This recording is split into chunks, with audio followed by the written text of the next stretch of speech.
Many homeowners who have ponds in their backyard can benefit from watching how the summertime ponds of our farmlands and of our wilder areas are behaving. And here at Maymont, we try to mimic that by showing the different layers that are pretty not obvious all the time, but are there anyway.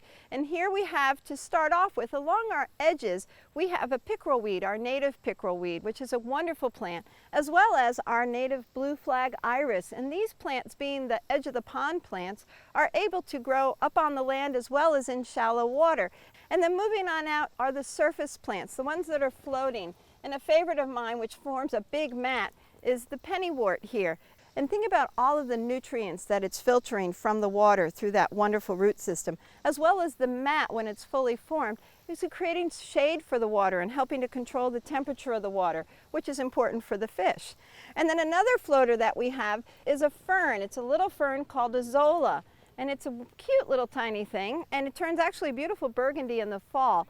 But another very popular and well-known plant is the duckweed. And I always note that with however tiny that duckweed plant is, it's got quite an extensive root system.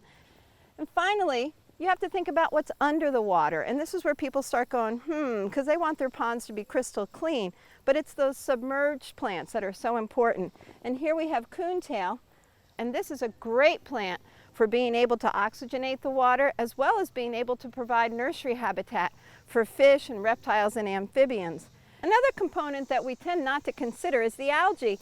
It forms large mats underneath the water, creating wonderful places for fish to be able to hide, as well as for amphibians and reptiles and fish to propagate for a nursery.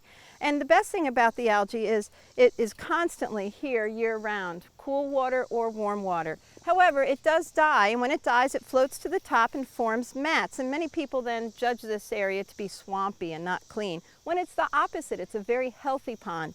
Here at Maymont, because it is the Japanese garden, we want it to look nice. Every few weeks, we physically remove the algae that's floated to the surface by hand with a rake and put it in our compost pile for the soil in our gardens. So take a few minutes, look at the ponds as you drive through the countryside, and consider what's along those edges so that you can incorporate these elements into the pond in your backyard.